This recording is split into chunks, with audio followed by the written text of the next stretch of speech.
अगर आप मिनिमम और मैक्सिमम वैल्यू निकालनी है तो समझिए ये क्वेश्चन हो गया। इसके बाद साथ में हम लोग ये भी देखेंगे कि अगर सैडल पॉइंट एग्जिस्ट नहीं करता है तब क्वेश्चन कैसे करते हैं। ये वाला पार्ट जो है बहुत आसान है, 2 मार्क्स में आता है, तुरंत हो जाएगा। सैडल पॉइंट वाला भी इसी कंपेयर में देखा जाए तो आसान वो भी है, उसको भी हम लोग इजीली स्कोर कर लेंगे, लेकिन वो बहुत ज़्यादा इंपॉर्टेंट है और एग्जाम में आता ही है। तो चलिए बिना देरी के शुरू करते हैं क्वेश्चन को। ये क्वेश्चन जो है वो गेम थ्योरी से रिलेटेड है। क्या कह रहा है कि 2 पर्सन है जिसका 0 सम गेम यहाँ पर खेला जा रहा है। गेम कुछ इस तरीके का, कोई भी गेम खेलेंगे तो क्या होता है कि आप मान लीजिए, एक हम मान लीजिए, अगर मैं जीतूंगा तो मेरे को प्रॉफिट होगा, अगर मैं हारा तो मेरे को लॉस होगा। वही चीज़ आपके लिए, अगर आप जीतेंगे तो आपका प्रॉफिट, अगर आप हारेंगे तो आपके लिए लॉस। तो बस ये गेम वैसा ही है। इस चैप्टर में, पूरे चैप्टर में यही कॉन्सेप्ट चलता है। क्वेश्चन कुछ इस तरीके का, प्लेयर ए इधर जो है, प्लेयर ए है और प्लेयर बी है। प्लेयर ए जो है वो 4 है, प्लेयर बी जो है वो यहाँ पर 5 है। उसे कोई दिक्कत नहीं है कितने हैं कितने नहीं, उसे कुछ मतलब नहीं है। इस क्वेश्चन में हम लोग क्या क्या देखेंगे, गिवन मतलब ये जो है प्योर स्ट्रेटेजी गेम है कि मिक्स स्ट्रेटेजी गेम है। साथ में देखेंगे सैडल पॉइंट एग्जिस्ट कर रहा है कि नहीं। साथ में देखेंगे ऑप्टिमम स्ट्रेटेजी और वैल्यू ऑफ द गेम। ये क्वेश्चन जो है 2 से 4 मार्क्स में पूछता है, इसको हम जरूर से देखेंगे, बहुत आसान है। कौन सा मेथड अप्लाई करेंगे, minimum max max minimum method. क्या करना है, कुछ नहीं, जो ये क्वेश्चन दिया रहेगा हूबहू उसको यहाँ पर ला कर रख देना। ध्यान रखिए B1 B2 B3 B4 B5 इसको यहाँ से उठाकर यहाँ पर रख दिए और यहाँ पर ए वाले की वैल्यू यहाँ पर रख दिए और बस क्रॉस बनाए, बॉक्स बनाकर उसमें प्लॉट कर दिए जो वैल्यू लिखा था। अब क्या करना है, जैसे कि मेथड का नाम ये याद हो जाएगा तो मेथड भी याद हो जाएगा। क्या है, मिनिमम मैक्सिमम मैक्सिमम मिनिमम, ऐसे याद कर लेना है। क्या है, देखो सबसे लिखोगे तो ऊपर ही से लिखोगे, तो याद करो जो पहले आएगा वो ऊपर से लिखेंगे। तो यहाँ पर मिनिमम है तो मिनिमम लिख दो, फिर मिनिमम मैक्स, तो यहाँ मिनिमम मैक्स लिख दिए। ठीक, वही चीज़ ये पहले के लिए हो गया।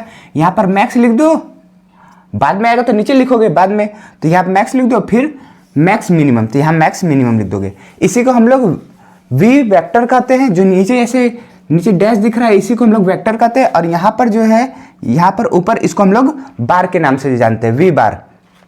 कुछ करना नहीं है। यहाँ पर देखो पहला कॉलम है मिनिमम, तो जैसे बोला था मिनिमम खोजना है तो पहले रो में मिनिमम कौन है, सबसे मिनिमम देख सकते हो यहाँ पर -1 है तो -1 लिख दो। यहाँ पर कौन है, -1 यहाँ पर भी है। यहाँ पर सबसे कम कौन है, यहाँ पर 6 है।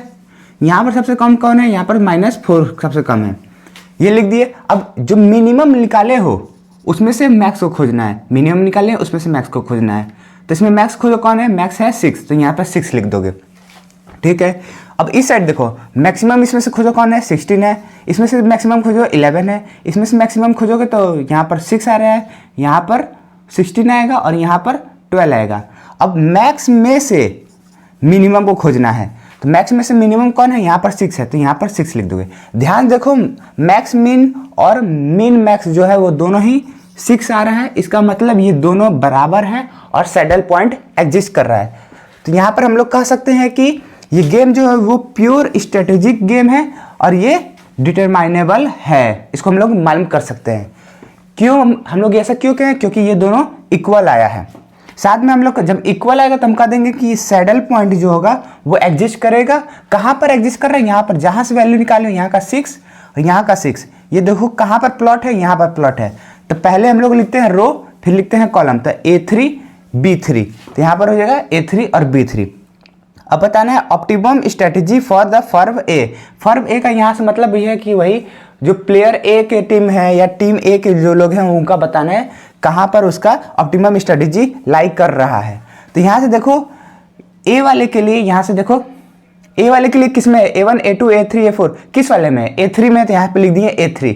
वही सेम चीज ऑप्टिमम स्ट्रेटेजी फॉर फर्व बी, मतलब प्लेयर बी या फर्व बी या टीम बी के लिए वो स्ट्रेटेजी ऑप्टिमम कहाँ स्ट्रेटेजी कर रहा है, तो यहाँ B3 देखो B3 में एग्जिस्ट कर रहा है, तो यहाँ पर हम लोग लिख देंगे B3। तो ये हो जाएगा ऑप्टिमम स्ट्रेटेजी हो जाएगा। अब वैल्यू ऑफ द गेम, जो ये वैल्यू आता है इक्वल जो होता है वही हम लोग का वैल्यू ऑफ द गेम होता है, तो सीधा सा वैल्यू ऑफ द गेम लिख देंगे। लेकिन यहाँ पर देखो मैक्स मिन और यहाँ मिन मैक्स, यानी कि वी बार और वी वेक्टर दोनों जो है वो बराबर हैं। यहाँ पे देख सकते हो बराबर हैं, लेकिन 0 के बराबर नहीं है। 0 के बराबर नहीं होता है तो इसका मतलब ये गेम जो है वो नॉट फेयर है। नॉट फेयर का मतलब होता है कि यहाँ पर एक प्लेयर जो होगा वो, एक टीम जो होगा वो जीत रहा होगा और दूसरा जो टीम होगा वो हार होगा। हार रहा होगा, ये नॉट फेयर का मतलब यहाँ पर है और इसको लिखा जाता है जब पूछता है क्वेश्चन में तब। और यहाँ पर पे ऑफ प्लेयर ए के लिए भी देखना है, पे ऑफ प्लेयर बी के भी देखना है। पे ऑफ का मतलब क्या होता है, जैसे कि दो लोग खेल रहे हैं, आप और हम, अगर आप जीतते हैं तो कुछ हम देंगे ही। अब नॉर्मल से अगर मैच होता है तो वो कोई और देता है, ट्रॉफी देता है, पैसा देता है, ये सब देता है, मेडल वोडल। लेकिन अगर हम लोग दो लोग ही बस गेम खेल रहे हैं अपने टीम को लेकर, तो अगर आप जीतते हैं तो हमारे द्वारा आपको कुछ दिया जाएगा, या मैं जीतना हो तो आपको आपसे मैं कुछ लूंगा, तो बस वही है पे ऑफ। तो पे ऑफ प्लेयर ए जो होगा वो क्या देगा और प्लेयर बी जो होगा वो क्या देगा। तो यहाँ पर वैल्यू कितना आया था बी के लिए, यहाँ पर 6 आया था, और यहाँ पर कितना आया था, यहाँ पर भी 6 आया था। तो यहाँ पर देख लेंगे पे ऑफ प्लेयर ए के लिए क्या होगा, 6 होगा। अब पे ऑफ प्लेयर बी के लिए भी क्या होगा, 6 होगा। अगर सैडल पॉइंट एग्जिस्ट करता है तब, मतलब यहाँ पर दोनों वैल्यू इक्वल होती है, तब हम लोग इतना लिख लेते हैं। 2 से 4 मार्क्स ये आता है, 5 वाला मार्क्स में भी कभी कभार पूछ लेते हैं। अभी हम लोग देखेंगे सैडल पॉइंट अगर एग्जिस्ट नहीं करेगा तब। ये क्वेश्चन बहुत ज़्यादा इंपॉर्टेंट है, ये फ्रिक्वेंटली पूछा गया है। तो चलिए अब हम लोग देखते हैं मिक्स स्ट्रेटेजी, जो कि एग्जाम में पूछा ही जाता है। क्वेश्चन कुछ इस तरीके का है, यहाँ पर 2 प्लेयर हैं ए और यहाँ पर 2 प्लेयर हैं बी। ये कौन से मेथड से हम लोग करेंगे, वही अप्लाइंग मिनिमम मैक्स और मैक्स मिनिमम प्रिंसिपल, या यहाँ पर मेथड भी लिख दोगे तो बात वही है। क्या करना है, जो लिखा है वैसे का वैसे लिख दो। देखो player B1 B2 A1 A2, यहाँ पर वैल्यू लिख दिए, जैसे हम लोग बॉक्स बनाए थे वैसे बना देंगे। क्या बोले थे कि पहले कौन आ रहा था, मीन मैक्स आ रहा है, मतलब मिनिमम और मैक्सिमम आ रहा है, तो हम लोग ऊपर से लिखते हैं, तो फिर से लिख देंगे मिनिमम, उसके बाद लिखेंगे मिनिमम मैक्स, मिनिमम फिर मिनिमम मैक्स लिख देंगे। वहीं पर फिर बाद में लिखते हैं मैक्स मिन, तो मैक्स फिर मिनिमम, मैक्स फिर मैक्स मिनिमम लिख देंगे। इसी को वी, यहाँ पर वी वेक्टर से डिनोट करते हैं, यहाँ पर वी बार से डिनोट करते हैं। इसमें से क्या खोजना है, यहाँ ए वैल्यू में से A1 वैल्यू में से मिनिमम क्या है, 5 है, 25 है कि 5 है, 5 है छोटी वैल्यू। इसमें से कौन छोटी वैल्यू है, 10 है। अब कह रहा है कि जो मिनिमम आया है उसमें से मैक्स क्या है, इन दोनों में से मैक्स क्या है, 10 है। वहीं पर यहाँ पर देखो इसमें से मैक्स क्या है, 25 है, इसमें से मैक्स क्या है, 15 है। अब मैक्सिमम जो आया उसमें से मिनिमम क्या है, मैक्सिमम जो आया है उसमें से मिनिमम क्या है, तो यहाँ पर लिख देंगे हम लोग 15। तो कह देंगे कि मैक्सिमम मिनिमम और मिनिमम मैक्सिमम, यानी कि वी वेक्टर और वी बार दोनों जो है वो इक्वल नहीं है, क्योंकि यहाँ पर 15 है, यहाँ पर 10 है, इक्वल नहीं है, तो यहाँ पर सैडल पॉइंट एग्जिस्ट नहीं करेगा। तो इसका मतलब ये जो गेम है वो मिक्स स्ट्रेटेजी गेम हो गया। तब हम लोग क्या करेंगे, ये देख के इतना डरना नहीं है, इसी जब ये हो जाएगा तो सेम डिट्टो कॉपी सब कुछ यही रहेगा। फिर इसी के लिए यहाँ पर जैसे कि ए के लिए लिखा गया है वहीं बी के लिए भी लिखा जाएगा, सेम चीज़, उसके बाद क्वेश्चन हो जाएगा। जो इंग्लिश लिखा है उसको देख के डरना बिल्कुल नहीं है, क्योंकि वो आप खुद से भी बना सकते हो। हम हिंदी में बता दे रहे हो, वो खुद से बना सकते हो, बहुत इजी लैंग्वेज है। Let the player A apply his strategy A1 A2 with the probability P and 1 - P respectively. कहता है कि यहाँ पर ये चीज़ देखो, जो लिखा है उसको उठाकर हम लोग यहाँ पर लिख दिए हैं, और बस यहाँ पर साइड में क्या लिखे हैं, प्रोबेबिलिटी, यहाँ पर भी प्रोबेबिलिटी लिख दिए हैं। बस इसी चीज़ को लेट करना है, उसी चीज़ को हम लोग थोड़ा इंग्लिश में ऊपर लिख दिए हैं। कह दिए हैं कि जो प्लेयर ए है, यहाँ पर प्लेयर ए जो है वो अपना स्ट्रेटेजी लगाता है, A1 अपना लगाएगा P और A2 लगाएगा 1 - P, क्योंकि पूरा मिलाकर कोई का भी स्ट्रेटेजी पूरा प्रोबेबिलिटी कितना होना चाहिए, पूरा मिलाकर 1 होना चाहिए। तो यहाँ पर जो प्लेयर ए है वो मिलाकर पूरा प्रोबेबिलिटी कितना होना चाहिए, 1 होगा। तो दोनों को जब प्लस करोगे तो 1 ही आना चाहिए। तो यहाँ देखो जब प्लस करोगे तो क्या होगा, ये माइनस हो जाएगा और यहाँ से 1 आ जाएगा, तो पूरा टोटल प्रोबेबिलिटी जो होगा वो हम लोग का कितना आ जाएगा, 1 आ जाएगा। इसीलिए हम लोग अगर कोई भी वैल्यू मानना है तो मानना है, यहाँ P माने तो ठीक 1 - P लिख लेना। यह हम लोग का स्ट्रेटेजी ऑफ ए हो गया। इसी चीज़ को लिख दिया है, जब प्लेयर ए जो है वो अपना स्ट्रेटेजी लगाता है A1 A2 प्लेयर से कहकर कि A1 का प्रोबेबिलिटी P है और A2 का प्रोबेबिलिटी 1 - P है रिस्पेक्टिवली। सिमिलरली यही काम हम लोग B के लिए भी करेंगे। प्लेयर B जो होगा वो अपना प्रोबेबिलिटी B1 Q लगाएगा, B2 जो होगा 1 - Q लगाएगा, क्योंकि दोनों को मिलाकर कितना होना चाहिए, 1 होना चाहिए। प्लस करके देखो Q प्लस 1 - Q, तो यहाँ पर भी कट करके आएगा, तो प्रोबेबिलिटी हमेशा पूरा मिलाकर कितना होना चाहिए, 1 होना चाहिए। तो यहाँ पर भी लिख दिए प्लेयर बी जो है वो अपना स्ट्रेटेजी लगाता है B1 और B2 से कह के कि B1 तुम Q ले लो और B2 जो तुम 1 - Q ले लो, क्योंकि पूरा टोटल प्रोबेबिलिटी मिला के 1 होना चाहिए। उसी चीज़ को हम लोग लिख दिए हैं यहाँ B1 B2 के लिए, यहाँ पर A1 A2 के लिए। ए के लिए प्रोबेबिलिटी पी है, A2 के लिए 1 माइनस पी है, बी के लिए क्यू है और B2 के लिए 1 माइनस क्यू है। यहाँ क्यू है, क्यू है, यहाँ प्रोबेबिलिटी का लिख दिए। ठीक है, अब हम लोग कहेंगे कि एक्सपेक्टेड पे of player A when A adopt he strategy. कहता है कि ए को मान चलिए अब प्लेयर ए है, हम प्लेयर बी हैं, मान चलिए कि अगर हम अपना स्ट्रेटेजी बी जो है, ये बी जो है, हम अपना स्ट्रेटेजी लगाते हैं प्रोबेबिलिटी जीतने की, तो आप हमको कितना पे ऑफ करेंगे। तो उसी को थोड़ा सा इंग्लिश में बना के लिख दिए हैं।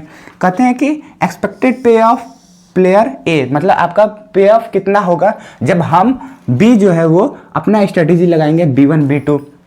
तो कुछ करना नहीं है, क्या करना है यहाँ पर देखिए, हम क्या ए कितना पैसा देगा, मतलब आप कितना पैसा देंगे, तो यही देखना है ना।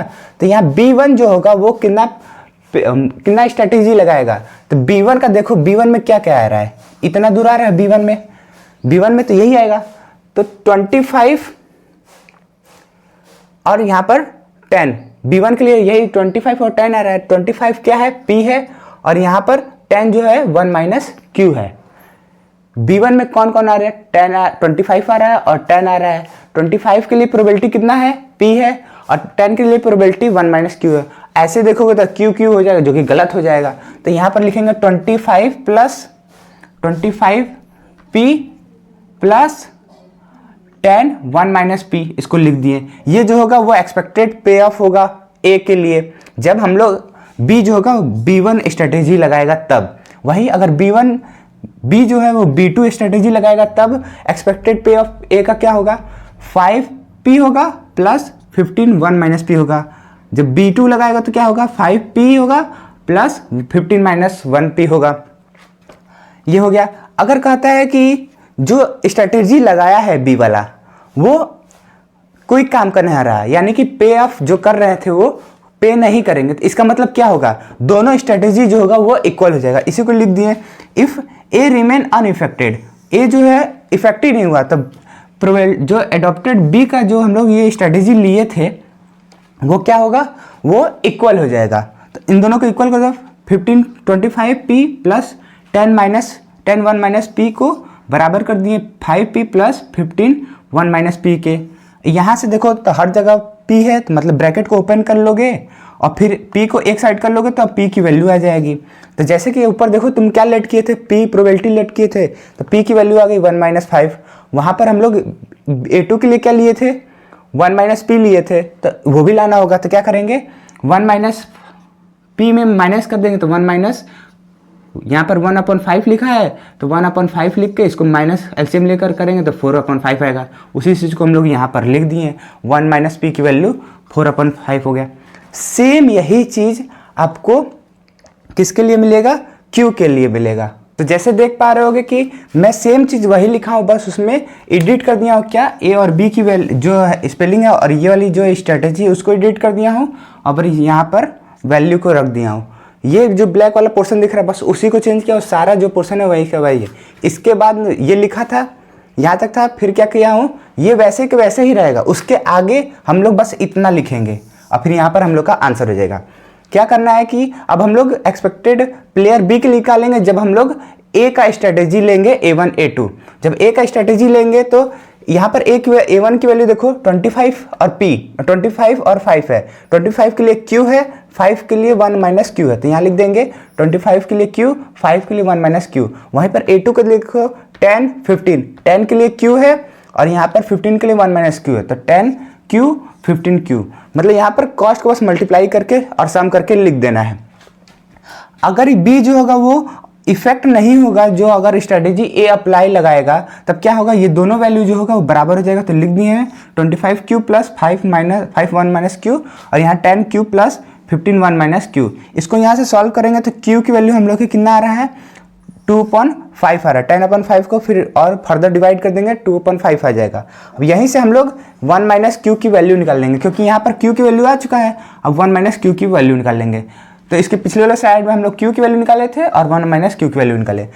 चारों प्रोबेबिलिटी हम लोग निकाल दिए। प्रोबेबिलिटी निकालने के बाद अब हम लोग क्या करेंगे, फाइनल आंसर पर अपने जाएंगे, मतलब वैल्यू ऑफ गेम। क्या है वैल्यू ऑफ गेम, जो हम लोग P की वैल्यू निकाले थे, P की वैल्यू कितना था हम लोग का, 1/5 था, और 1 माइनस P की वैल्यू कितनी थी, 4/5 था, ये हमारी वैल्यू थी। तो यहाँ से हम लोग एक इक्वेशन बनाए थे, याद करिए, ये वाला इक्वेशन था। देखिए यहाँ से याद भी आ जाएगा कौन सा इक्वेशन था। B1 के लिए बनाए थे 25p tan 1 - q, तो वही लिख दिए 10p plus 1 tan 25p sorry plus tan 1 - q। p की वैल्यू मालूम है 1/5 है, q और 1/1 - p की वैल्यू, यहाँ p की वैल्यू रख दो या निकाले वो रख दो तो वही आएगा 4। यहाँ पर देखोगे 4/5 ही आ जाएगा, 10 से मल्टीप्लाई कर दोगे फिर आएगा 5 + 8 = 13।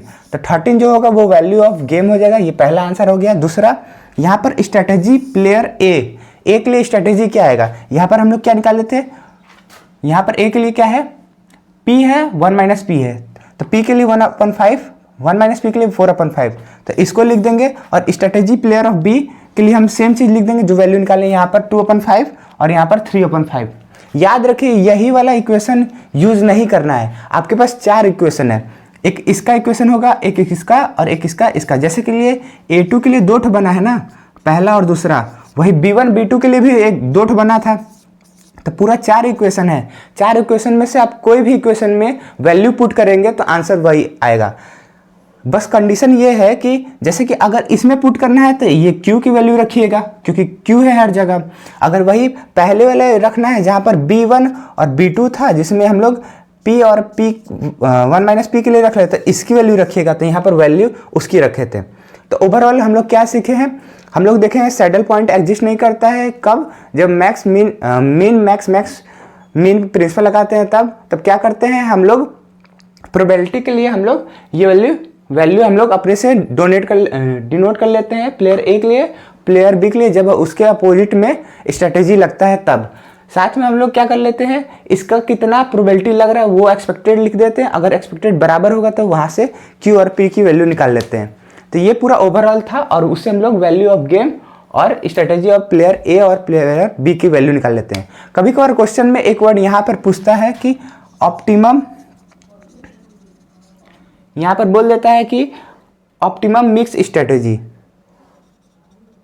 क्योंकि ये गेम जो है वो मिक्स है, तो यहाँ पर बोल देगा कि बताइए ऑप्टिमम मिक्स स्ट्रेटेजी प्लेयर ए, तब पर भी आंसर यही रहेगा, या बोलेगा स्ट्रेटेजी प्लेयर ए के लिए तब पर भी आंसर यही रहेगा। सेम चीज़ optimum mix strategy for player B के लिए तो आंसर यही रहेगा, और स्ट्रेटेजी प्लेयर बी के लिए तो आंसर भी वही रहेगा। तो मिलते हैं अगले वीडियो में। अगर अच्छा लगा हो तो लाइक कर दीजिएगा, थोड़ा सा मोटिवेट आता है, कुछ गलती या फीडबैक देना हो तो कमेंट आपके लिए ओपन हमेशा के लिए है। मिलते हैं अगले वीडियो में, फिलहाल के लिए जय हिंद।